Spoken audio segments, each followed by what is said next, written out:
Tapi sebetulnya taman ini memang dibuat untuk mengundang kupu-kupu. Jadi kita surveinya tadinya ke Gunung Betung kan ya.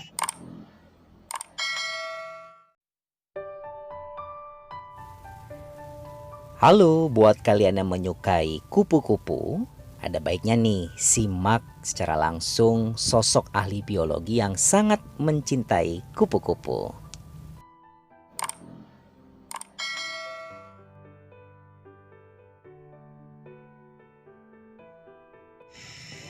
Assalamualaikum. Waduh. Jadi teman-teman, ini adalah Tante Hera yang handle serta peduli dengan kupu-kupu, sangat cinta dengan kupu-kupu.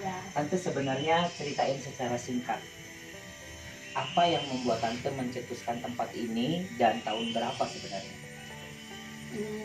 Iya, ada satu ketertarikan tentu saja ya. Kebetulan saya dengan suami itu cukup kompak untuk melakukan segala hal. Jadi berawal dari kecintaan sebetulnya karena ingin membuat bentuk layang-layang betul-betul seperti kupu-kupu. Ternyata beragam kupu-kupu itu. Mulai udahlah kita lakukan konservasi deh. Gimana caranya? Mulai belajar memang.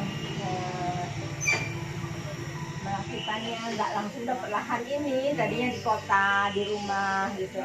Kemudian lama-lama kayaknya kita perlu lahan yang lebih luas gitu.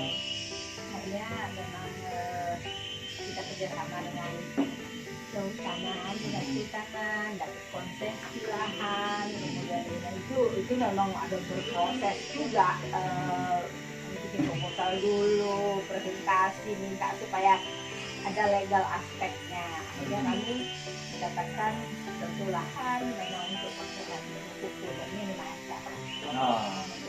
Dan gitu kita juga akhirnya mulai kita survei, mencari tanaman-tanaman apa sih habitat yang dibutuhkan kupu-kupu itu. Ternyata kupu-kupu itu kalau setiap spesies itu herbivore spesialis ya, jadi dia pada saat dia ulat atau larva itu hanya satu aja makanan yang dia makan, nggak macam-macam. Dan dia tidak pernah bersaing dengan anaknya, boleh dibilang. Kalau dikatakan larva itu anaknya, tidak bersaing dengan kupu-kupunya karena kupu-kupunya akan makan nektar bunga. Jadi begitulah serangga. Serangga itu bagaimana? Kenapa serangga itu sangat survive, boleh dibilang, di alam? Itu salah satunya itu. Dia tidak pernah bersaing dengan anaknya.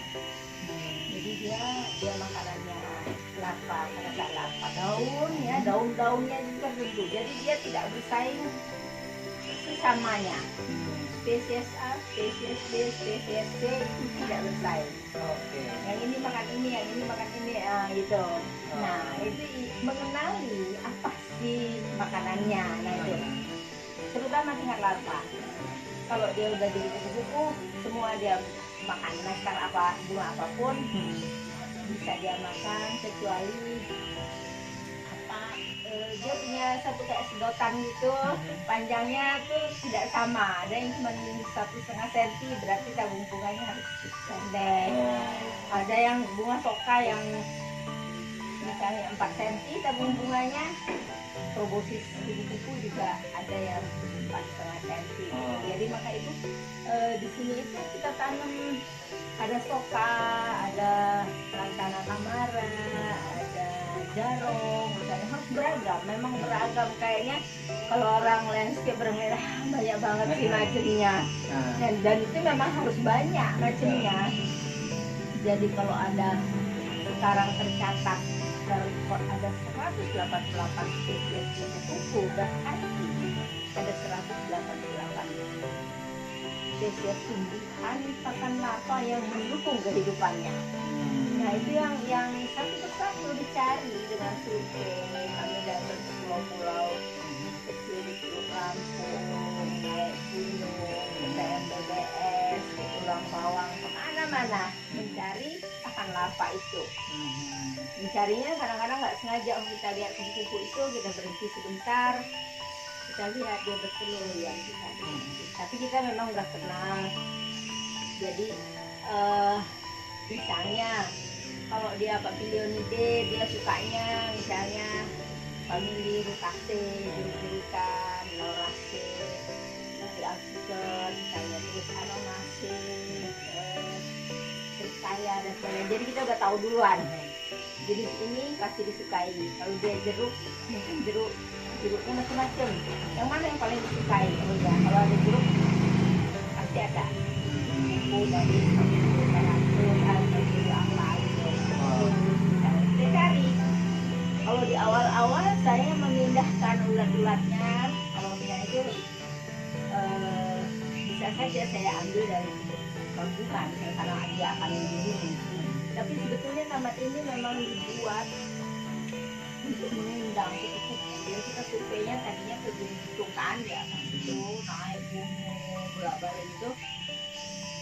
Kita ingin menarik kupu-kupu yang ada di atas itu ke satu tempat yang orang lebih nyaman gitu loh. Kalau naik ke 1000 meter kan saya paling megap-megap juga kan, setengah mati, jalannya licin, nanjak. Nah, bagaimana tempat ini bisa didatangi oleh anak-anak sekolah sebagai ekowisata. Jadi orang bisa belajar kupu-kupu. Jadi belajar kupu-kupu itu sebetulnya belajar keanekaragaman hayati. Ternyatanya tanaman yang buat kita tidak ada gunanya barangkali.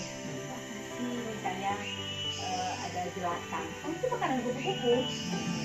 Rumput ini itu apa gitu? Oh iya, dia makanan kupu-kupu. Jadi betapa Allah itu menciptakan beraneka ragam tanaman yang gunanya untuk mendukung kehidupan satwa yang ada yang memakan tanaman-tanaman itu. Jadi baru kita iya ya. Kalau orang suka katakan Indonesia tuh apa namanya, negara mega biodiversity yang luar biasa, terus apa dong gitu ya. Apa istimewanya sih gitu kan. Baru kita tahu, begitu kita belajar, oh iya ya. Jadi kupu-kupu di Indonesia, di negara tropis, jumlahnya tuh jauh lebih banyak daripada di subtropis. Walaupun kadang-kadang kalau di film kita lihat dia jumlahnya banyak, sekaligus sejuta barangkali kupu-kupu, tapi dia hanya 2 minggu saja. Sesudah itu dia nggak ada lagi, mati. Kupu-kupu itu hidupnya sebentar karena dia dalam metamorfosis. Setelah dia meletakkan telur-telurnya, dia anak-anaknya akan hidup. Dia tugasnya di alam itu cukup. Dia terbang, mungkin tinggal seminggu lagi dan dia sayapnya akan mulai luruh dan dia jatuh ke tanah. Dia mati dan dia menjadi makanan semut-semut.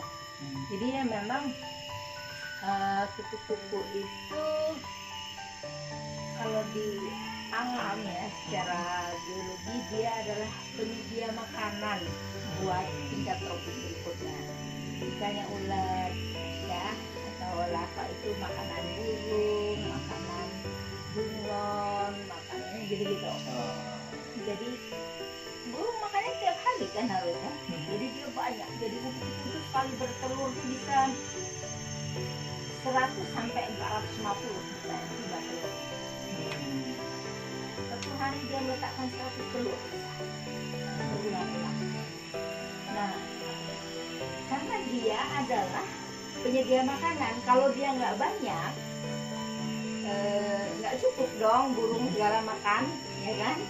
Memang dia banyak, tapi dia memang tidak hidup terlalu lama. Karena kalau dia hidup terlalu lama, dia akan menguasai dunia, boleh dibilang. Memang diciptakan oleh Tuhan bahwa memang ini herbivora, jangan lama-lama kamu hidup, sebentar aja. Jadi kalau lagi jalan-jalan ke taman kita bersada, nikmatilah. Walaupun ada 10 ekor, 20 ekor, mungkin 100 ekor pada saat itu, itulah kupu-kupu. Karena mungkin satu ketika kita tidak ada musim buru kapan, sebetulnya.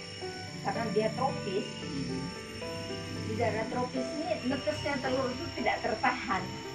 Nggak seperti daerah tropis, dia musim dingin dia stop dulu, hibernasi dulu, dia Iya. tahan, tidak menetas. Itu yang memang agak lain kita antara. Jadi ini yang kegiatan kami tiap hari. Ini adalah bentuk Ini udah kepompongnya digantung, kemudian dia akan menetas kupu-kupunya dan Seperti ini ini. dia keluar. Pada saat dia keluar dari kepompong ini, dia tidak bisa langsung terbang. Sekitar misalnya 4 jam dia akan mengeringkan dulu sayapnya yang lemah itu. Kemudian sayapnya akan mengeras, baru dia terbang. Termasuk yang itu yang di atas.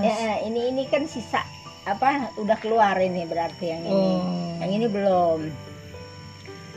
Kenapa kita lindungi begini? Karena saya bilang tadi memang karena dia memang apa namanya penyedia makanan, ini dimakan cicak kalau nggak ditutup.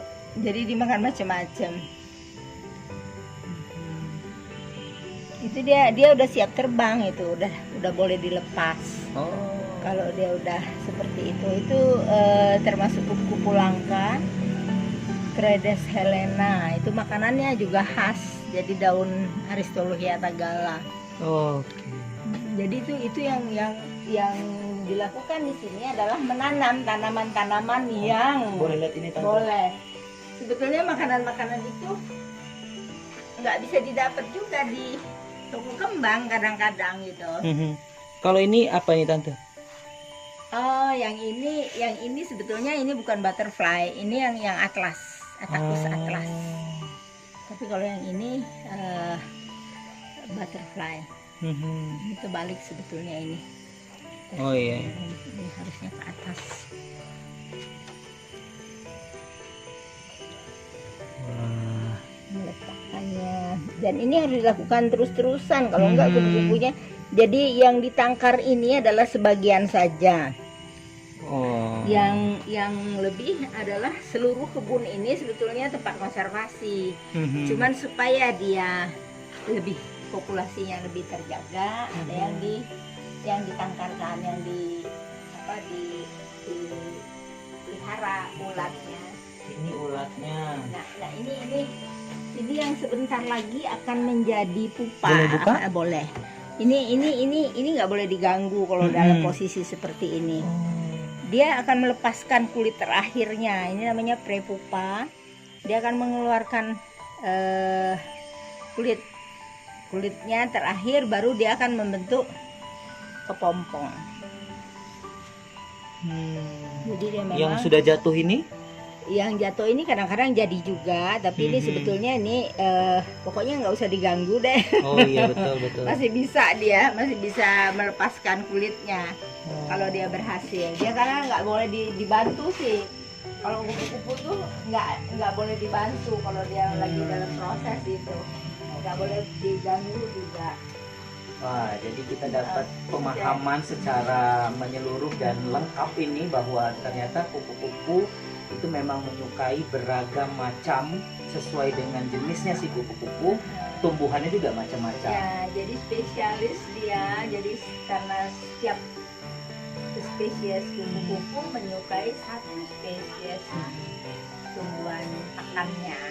Jadi si induknya tuh udah tahu, oh aku dengan ini dia dengan pengamatan kakinya dan sebagainya, dia tahu mutaksisnya, dia tahu oh ini makanan untuk anakku pas. Jadi dia meletakkannya, dia tidak akan salah meletakkan telur-telurnya.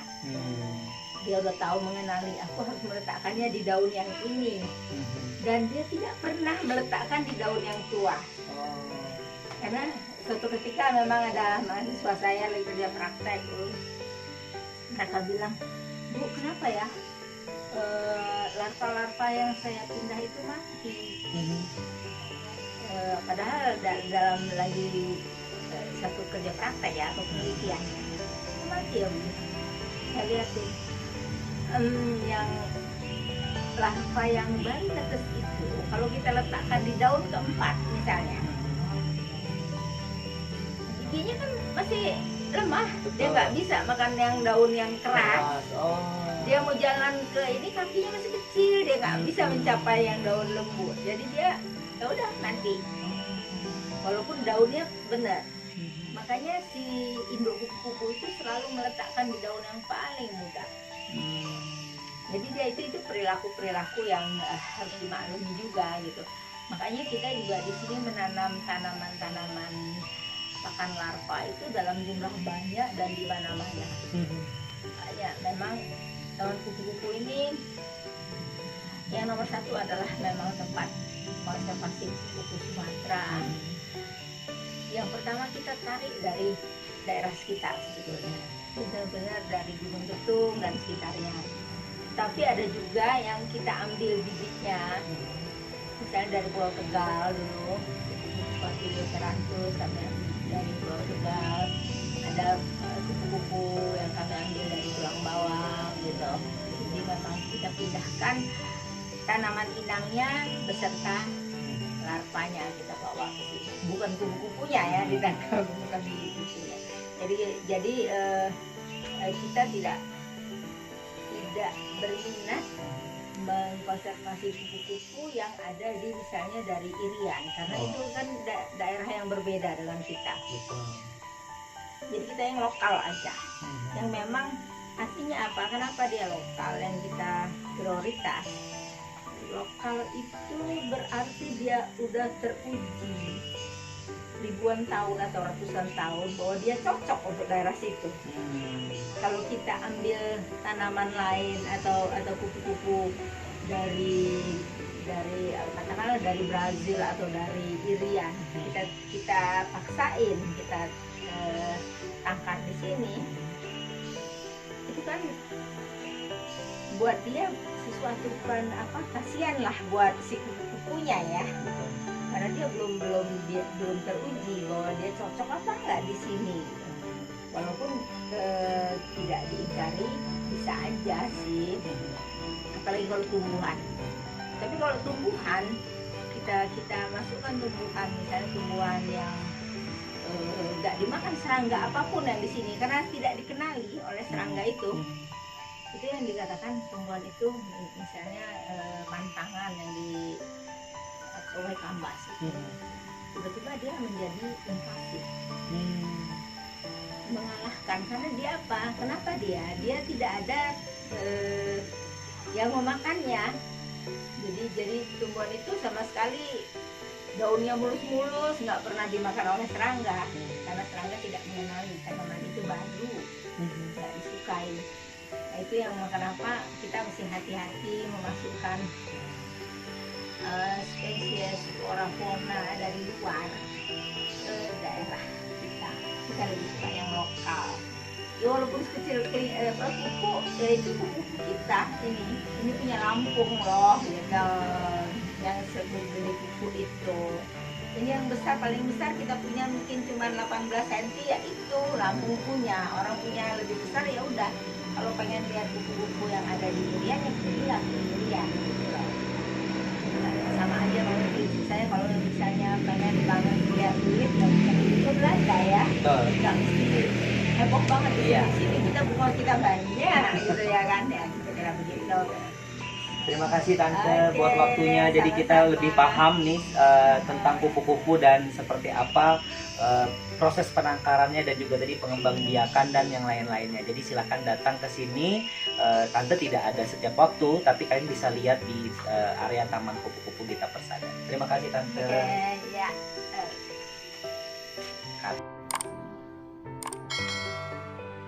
Gimana, terinspirasikan dengan sosok Tante Hera? Kalian bisa loh menekuni hobi kalian sejak sekarang.